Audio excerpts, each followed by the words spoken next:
एक लड़का जो लखनऊ से दिल्ली ट्रेन से यात्रा करने के लिए प्लेटफार्म पर पहुंच जाता है और जैसे ही प्लेटफार्म पर जो वहां पर कुछ कुर्सियां बनी होती हैं उन पर आगे की तरफ उसकी नज़र जाती है तो वहां पर कुछ महिलाएं बैठी होती हैं। दोस्तों, उनमें से एक महिला उसे कुछ जानी पहचानी सी लगती है।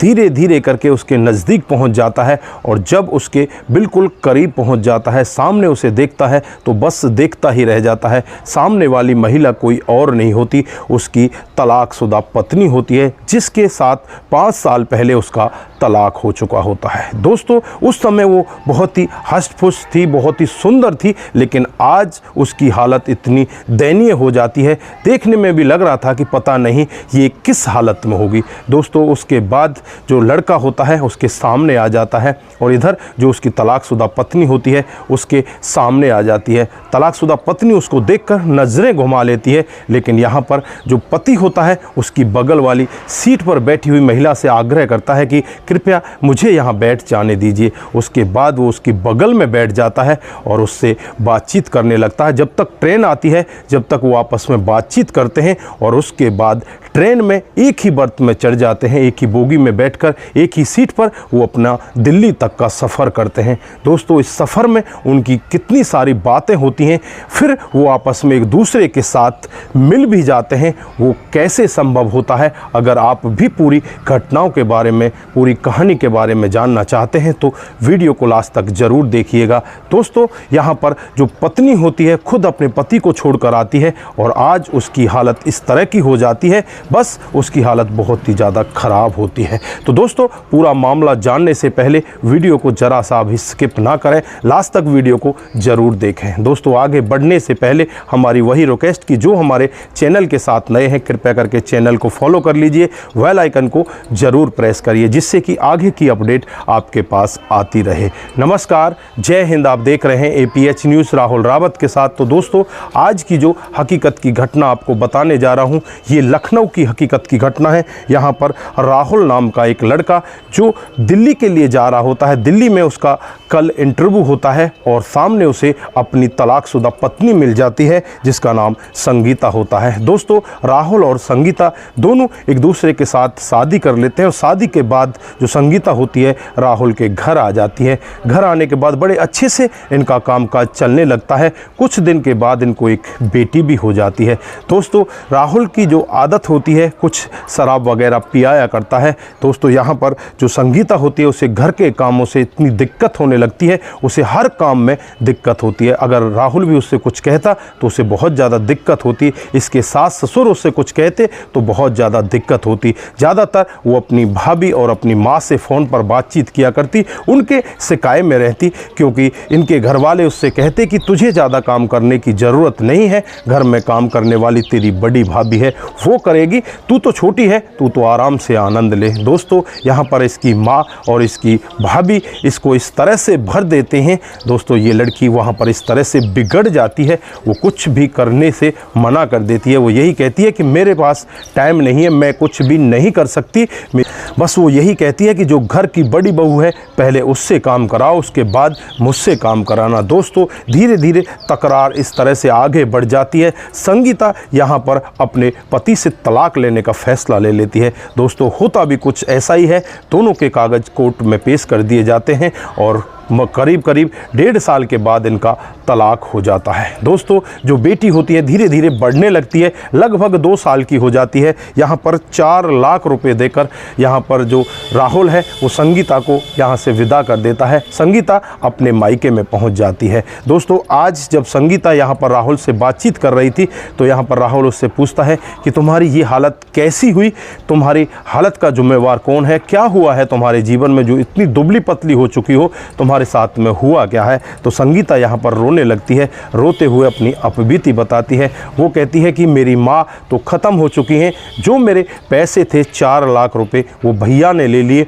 और उसके बाद अब मेरे पास में कुछ भी नहीं है। मैं दर बदर की ठोकरें खाने के लिए मजबूर हो चुकी हूँ। जो मेरे पिताजी हैं वो बीमार हैं, वो भैया के पास दिल्ली रहा करते हैं और वहीं पर उनको देखने के लिए आज मैं जा रही हूँ। घर पर मेरी बेटी है, मैं इधर उधर दूसरे घरों में कामकाज करती हूँ जिससे मेरी बेटी की पढ़ाई होती है।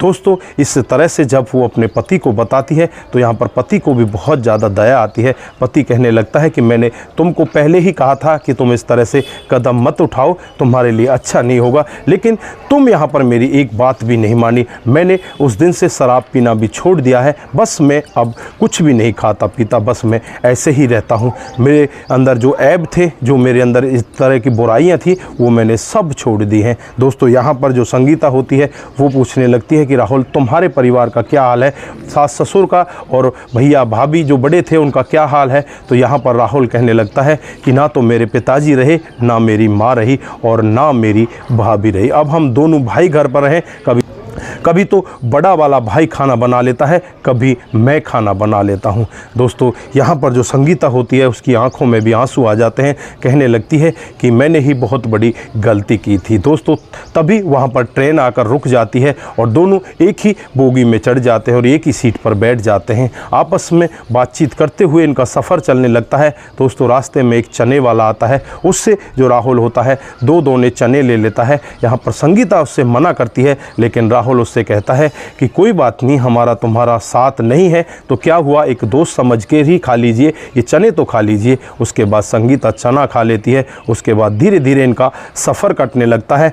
जो संगीता होती है वो कहती है कि मुझे अपने पापा को देखने जाना है। यहाँ पर जो राहुल होता है वो कह रहा है कि मैं जॉब के लिए जा रहा हूँ, मेरा कल इंटरव्यू है और उसके बाद अगर मेरी अच्छी सी जॉब लग गई तो फिर मैं यहीं पर रहूँगा। दोस्तों इस तरह से बातचीत उनकी चल रही होती हैं। दोनों एक दूसरे से माफ़ी मांगने के लिए तैयार हो जाते। दोनों यही चाहते हैं कि हम दोनों से बहुत बड़ी गलती हुई है। यहाँ पर संगीता को भी अपनी गलती का बहुत बड़ा एहसास होता है, क्योंकि उसे पहले नहीं पता था कि जो उसको पैसे मिलेंगे उनके पैसों को उसका भाई उससे हड़प लेगा और इस तरह से उसे दर दर की ठोकर खाने के लिए छोड़ देगा। दोस्तों यहाँ पर आज संगीता अपनी बेटी का पेट और अपना पेट पालने के लिए दूसरे के घर पर बर्तन साफ किया करती है। जब ये पूरा वाक्य राहुल सुनता है तो राहुल की आंखों में आंसू आ जाते हैं और कहने लगता है कि मेरी बेटी इस तरह से दर दर की ठोकर खा रही है और मैं कुछ भी नहीं कर पा रहा। मैं चाहता हूं कि मेरी बेटी वापस मेरे पास आ जाए। दोस्तों संगीता भी कहने लगती है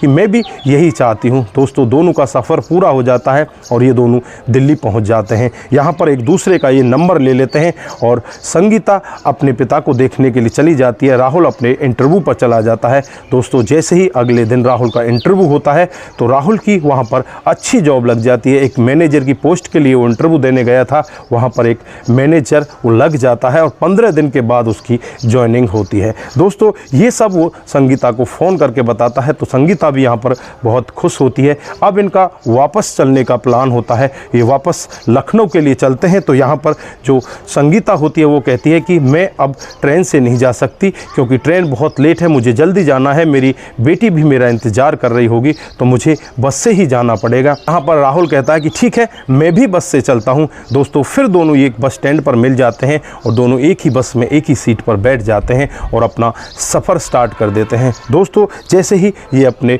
सफ़र के अंतिम छोर पर पहुंचने वाले होते हैं, आपस में दोनों एक दूसरे को देखकर आंखों में आंसू भर लाते हैं। यहाँ पर संगीता कहने लगती है कि मैं जाना तो अपने घर ही चाहती हूँ, क्या मेरे घर में मेरे लिए कोई जगह है। तो यहाँ पर राहुल कहने लगता है कि तुम्हारे लिए उस घर के दरवाजे कभी भी बंद नहीं थे और आज भी तुम्हारे लिए वो दरवाजे खुले हुए हैं, तुम अगर चाहती हो तो आज ही मेरे साथ चल सकती हो। यहाँ पर संगीता कहती है कि हमारी बेटी का क्या हाल होगा। तो यहाँ पर राहुल कहने लगता है कि हमें अपनी बेटी को साथ लेकर आना होगा, चलो पहले बेटी को लेकर आते हैं। दोस्तों दोनों बेटी के पास पहुँच जाते हैं और जब संगीता अपनी बेटी से कहती है कि ये हैं तुम्हारे पापा, तो बेटी भी बहुत ज़्यादा खुश होती है।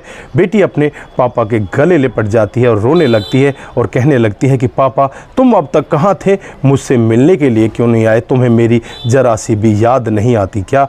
यहाँ पर पापा की आंखों में भी आंसू आ जाते हैं। पापा कुछ भी नहीं कह पाते, अपनी बेटी को गले लगा लेते हैं, उसके आंसुओं को पहुँचते हुए कहते हैं कि बेटा अब मैं तुम्हें कभी भी अपने से दूर नहीं करूँगा, मैं तुम्हें अब अपने घर लेकर चल रहा हूँ। दोस्तों उसके बाद यहाँ पर संगीता, राहुल और इनकी बेटी जो लगभग 7 साढ़े 7 साल की हो जाती है वो भी इनके साथ चली जाती है। दोस्तों उसके बाद ये अपने घर परिवार में पहुँच जाते हैं। घर में जाने के बाद जो राहुल इनका बड़ा भाई होता है वो इनका भव्य स्वागत करता है। अब उस घर में खुशियों की लहर दौड़ जाती है, जिसमें एक बार के लिए मातम छा चुका था, क्योंकि जो राहुल का बड़ा भाई है उसको भी बच्चे नहीं थे, उसकी पत्नी का भी देहांत हो चुका था, इनके माता पिता का भी देहांत हो चुका था। बस घर परिवार इनका बस एक धक्के के सहारे से ही चल रहा था। दोस्तों यहाँ पर ये दोनों भाई आपस में खाना बनाया करते, कभी बड़ा बना लेता तो कभी छोटा बना लेता। दोस्तों आज जब यहाँ पर राहुल की पत्नी को इसका बड़ा भाई देखता है तो बहुत ही ज़्यादा खुश होता है, अपने भाई की बहू को आशीर्वाद देता है और कहता है कि तुम अब यहीं पर रहो, हमारे घर का ख्याल तुम ही रखोगी बहू, तुम यहाँ अगर नहीं छोड़कर जाती तो आज हमारे घर में बहुत ही ज़्यादा खुशियाँ होती, हमारे घर का चिराग भी आ चुका होता। लेकिन कोई बात नहीं, देर आए दुरुस्त आए, अब आप आ चुके हो तो आगे इस घर को संभालो और अच्छे से इस घर को चलाओ। दोस्तों उसके बाद ये पति पत्नी अपनी बेटी और इसका बड़ा भाई बड़े आराम से घर के साथ रहने लगते हैं और फिर जो राहुल होता है उसकी जॉब लग जाती है। दोस्तों अच्छे से इसकी जॉब चलने लगती है, धीरे धीरे इनका कामकाज चलने लगता है। 15 दिन में राहुल वापस अपने घर आने लगता है। 2017 का ये वाक़या होता है। दोस्तों अब 2024 आ चुका है, लगभग 7 साल इनकी दोबारा मिलन को हो जाते हैं। अब इनको एक लड़का और हो जाता है। अब इनका घर परिवार बहुत अच्छे से चलने लगता है। लड़की भी लगभग अब इनकी जवान हो चुकी है। दोस्तों 15-16 साल की लगभग लड़की हो चुकी है। अब उसको भी अच्छे स्कूल में पढ़ाया जाता है, अच्छे से उसकी परवरिश की जाती है। दोस्तों इनका परिवार अब इतने हंसी खुशी तरीके से चलने लगता है, चारों तरफ खुशियां ही खुशियां होती हैं। अब जो भी रिश्तेदार इनके बातचीत करते हैं वो इनकी मिसाल देते हैं कि देखो तलाक के 5 साल बाद भी पति पत्नी मिल सकते हैं। तो दोस्तों ये सभी के लिए मिसाल है। ऐसा नहीं है कि लोगों के तलाक भी हो जाते हैं उसके बाद भी पति पत्नी अगर अपने दिल में एक दूसरे के लिए जगह रखते हैं, एक दूसरे से प्यार करते हैं, किसी कारणवश अगर उनका घर भी टूट जाता है तो वो वापस मिल सकते हैं। ये मिसाल इस कहानी के ज़रिए हम आपको पेश करना चाहते हैं। तो दोस्तों ये रही आज की हकीकत की कहानी। आपको कैसी लगी? अगर आपको ज़रा सी भी प्रभावित करती है, ज़रा सी भी अच्छी लगती है तो दोस्तों के साथ ज़रूर शेयर करके जाएं। दोस्तों आज के लिए बस इतना ही, फिर मिलते हैं किसी नए मूड के साथ। तब तक के लिए आप अपना ख्याल रखें, परिवार का ख्याल रखें, सतर्क रहें, सावधान रहें, अपना और अपने परिवार का विशेष ध्यान रखें, रिश्तों की अहमियत को समझें। नमस्कार, जय हिंद,